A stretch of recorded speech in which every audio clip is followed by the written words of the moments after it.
We have the steel. All right, can I see it? There's a secret ingredient in there. Lagatha's cornbread. She's real nice. We just friends on Snapchat. Yeah. Cornbread? Yeah, the cornbread gives it extra carbon content, which makes it a little extra sharp. First, you start with a little cornmeal, an egg, then a little milk. Enough about the cornbread. Sure thing, Ragnar, but the carbon from that cornbread will give it what it... Enough! Just have the blade ready when we return. We're attacking a small village, and when I get back, I want to see something cool, like snake. Yeah, or possum. Snake. Why attack an innocent village? To crush your enemies, see them driven before you, and to hear the lamentations of their women. That sounds like a quote from Conan the Barbarian. Whatever, I'll be back. You think he likes cornbread? Would you shut up about the stupid cornbread? I'll be back.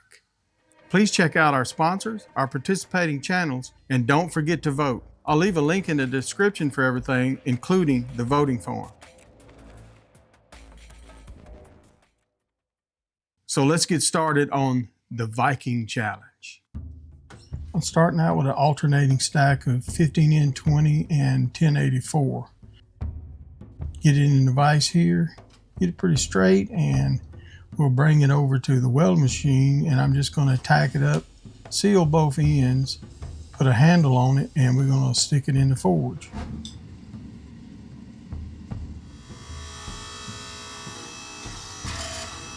I'll normally do about 3 forge welds, make sure it's good before I do any pressing on the sides. Once I get it good and forge welded, then I'm going to turn it 90 degrees and forge it with the layers in the vertical position, and we want to create our C pattern.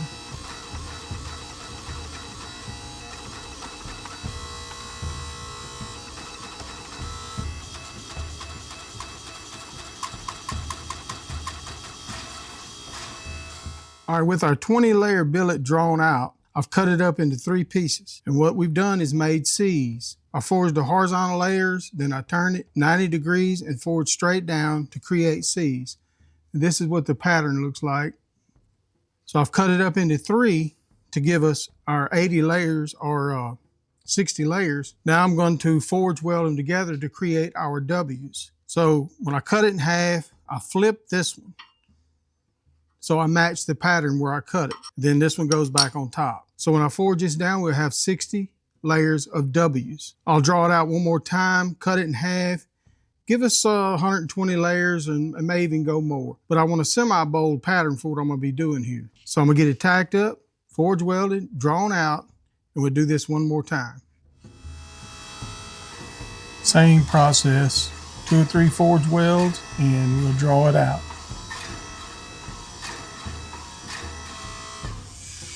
Now I'll cut it up into 3 equal bars, get it tacked up again,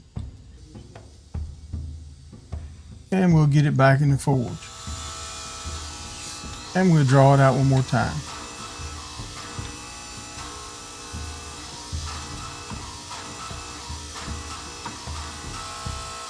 Okay, now it's time to do our final forge weld. We got our billet drawn out to the length I want and to the count we want. It is 180 layers of W's. I don't know if you can see that. But what we're going to do is we're going to stack that on each side of a piece of 15N20 with a center core of 1084. So 15N20, 1084, 15N20. That'll go on this bar and this bar here, and we'll do our final forge weld. Once I get that forge weld done, I'm going to turn it on the bias and forge it down to our final bar. This will give us our snake pattern, which will be running like this in the bar. Then we'll have to tile it, forge weld it again. Now I've done this pattern before, but I can't remember where I saw it. Somewhere on YouTube. I don't remember if it was Baker Forge or who it was. If you know who it was, please let me know so I can give them credit. That's where we're at now. Take it over, tack it up, get this thing forge welded.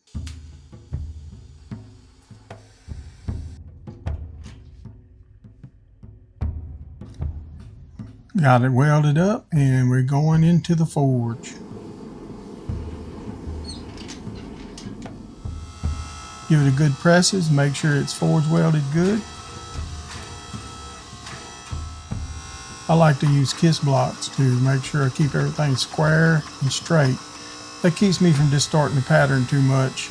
Now here I'm going to forge it on the bias and push our corners in to create our snake pattern or an S inside of that billet. Once we get to the final part where we tile the billet out, you'll see how that snake will form when we lay out our pattern. And once I get it forged on the bias, I'll go ahead and flatten it out, draw it out to our final billet. Here we got our final thickness. I'm just going to clean it up, take a look at it, see what our pattern looks like.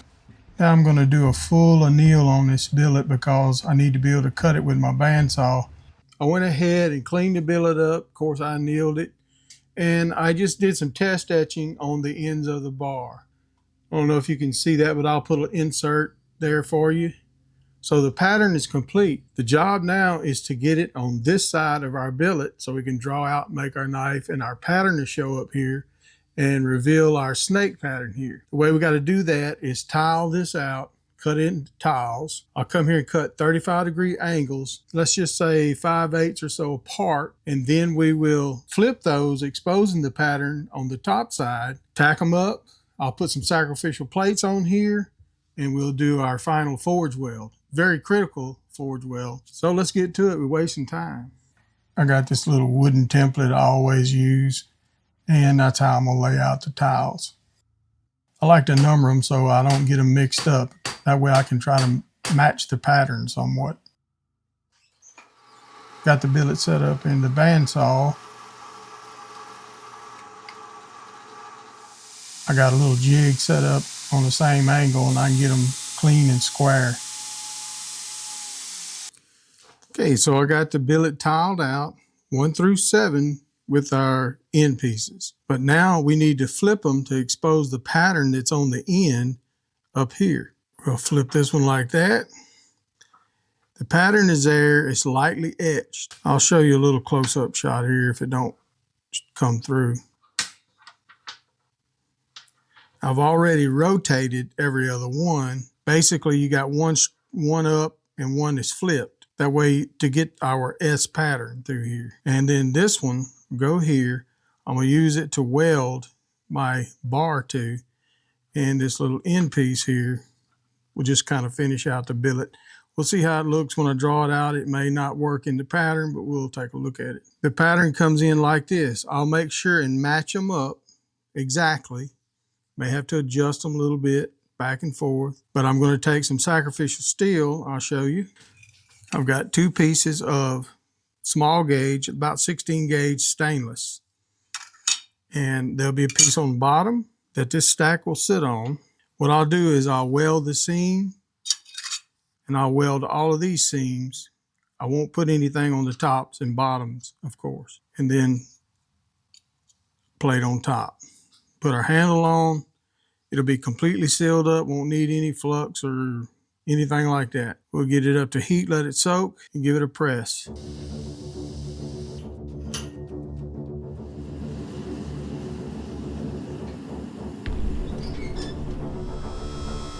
I press it lightly when I'm doing tiles because too much and you'll mess it up. A couple light presses and you got it forge welded, you can get down on it. I like to go ahead and take that jacket off of it and grind it smooth on both sides. That way I don't have any cold shuts. Now we can go ahead and draw it out to our blade length and thickness and start shaping it on the end. I don't forge it too much because I don't want to mess up the pattern, but I do try to get the general direction of the point and the tang forged out. Go ahead and forge out the tang here.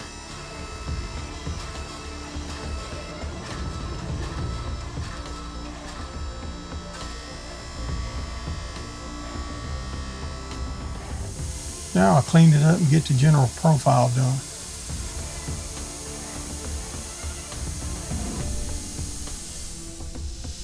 Go ahead and surface grind it to the thickness I want, down to probably 220 grit.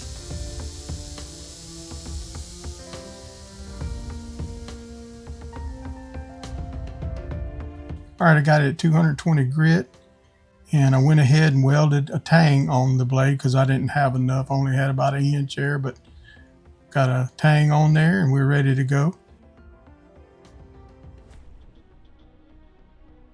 And I'll go ahead and put some lines on here for our edge center and do a rough grind.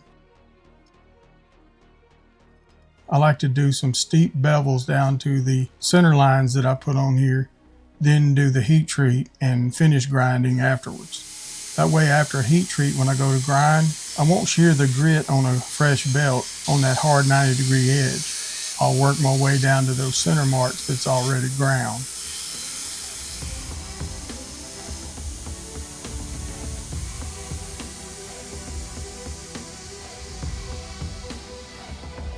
And I'll do a couple rounds of thermal cycling. This will reset our steel, and when we go to harden the blade, it'll give us an even distribution of carbides. It's very critical to do this. I do this with stainless pouches so I don't build up a bunch of decarb on the blades.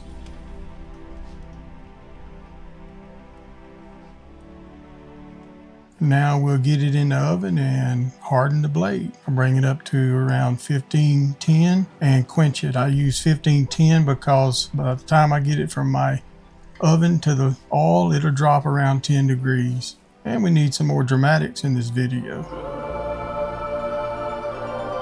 After hardening and tempering, went ahead and cleaned it up to around 400 grit. And now we're gonna go ahead and grind our bevels. But first I'm gonna go ahead and get this spine cleaned up. Make sure it's rounded off good like I want, and then we'll grind the bevels.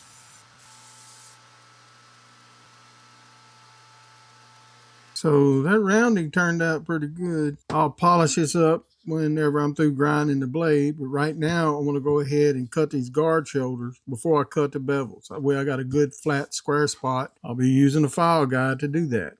We'll slip it on here. I've already got a mark there where I want it. If you don't have one, I'll leave a link in the description. They work pretty good. It's also why I like to get these tangs flat, especially at the ricasso, because when you go to fit that guard up, you want it square. All right. I just use a 120 grit belt, run it right on the edge of my platen, and it'll cut them good and square, straight. I'm gonna just put some reference lines on here so that when I'm grinding, I can work up towards them.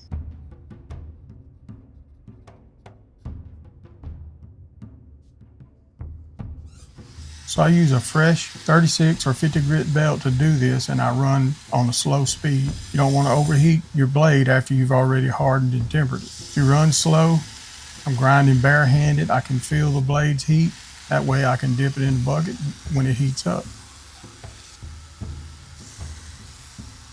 And I'll work it all the way up to around 600 grit and go to hand sand.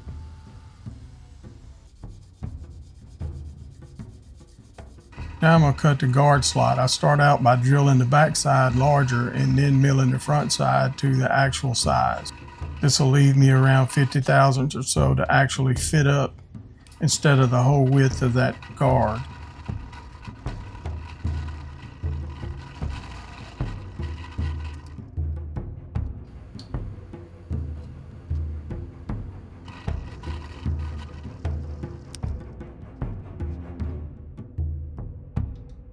With the guard slot done, now I can go ahead and hot fit it to the blade. If you'd like to see some detail on this, I'll leave a link to a video in the description where I went in a little more detail. As I hammered on here, not only am I trying to get the fit up, but I'm also leaving an impression on the face of that guard. And I'm just using a rotary tube, high-speed carbide burr to clean up that impression.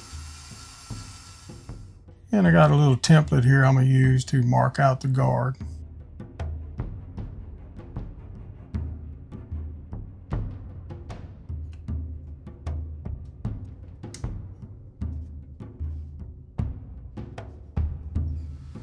Now I'll go ahead and profile it and get it cleaned up.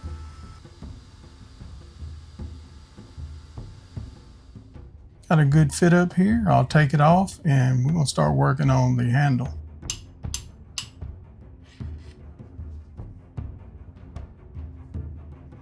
First thing I'm gonna do is drill out the slot.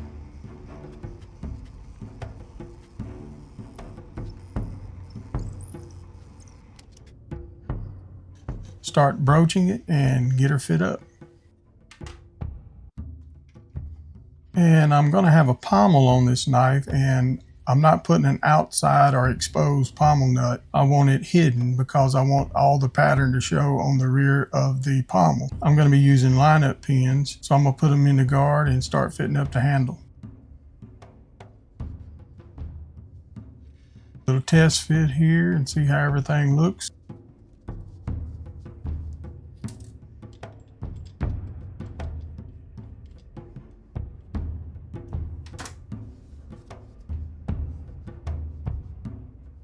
I've got my handle shape marked out, and I marked out where it goes around the guard. I'll do a museum fit at the guard, and I'll start grinding the profile.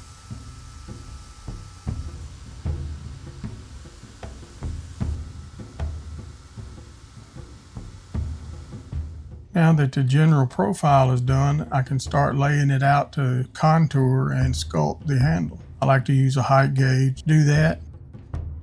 Get you some lines on there. That way I know where I'm at when I start grinding. I just start contouring and sculpting and watching those lines. This will keep your handle straight and symmetrical. I use a combination of the wheel and the slack belt to do this operation.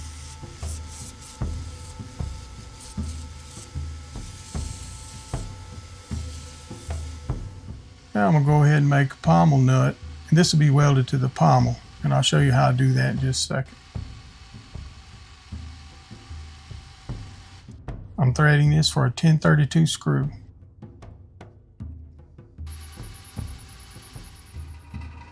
Now I'm milling out a little countersink in the pommel that the pommel nut will sit into, and I will TIG weld it into that countersink.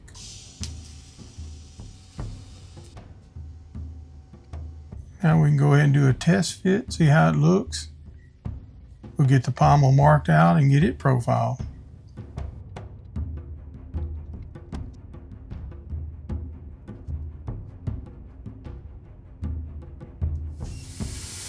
I'll leave just a little excess all the way around, and then I'll do the glue up and finish it after glue up. I will do the etching of the pommel after everything is ground, and we'll show you how to do that when we get there. Epoxy in there, and we're going to tighten up this pommel and let her dry. Now I'm going to clean it up with a heavy grit belt and work my way up to a 600 grit belt down to where it meets the handle.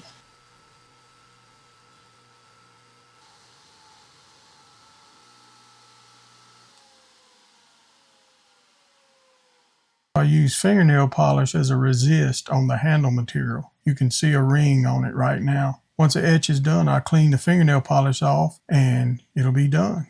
Well, it's time to go meet the Vikings. You late? Yeah. Yeah, I was cooking some beans and cornbread. That sounds good. Can I have a bowl? The blade. This should work well on those innocent people in that village. This is for my wife Agatha to cut vegetables, to prepare food. Yeah, we don't bring a knife to an axe fight. Yeah. Well, it should work fine then. Show me. Can I test it, Ragnar?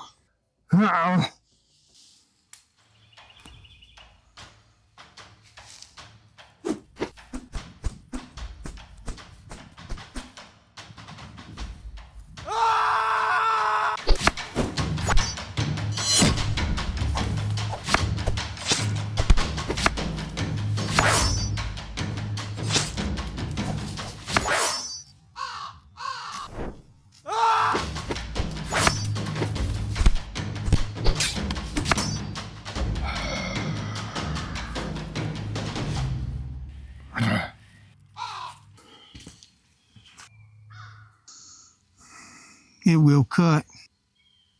It passes. Good thing.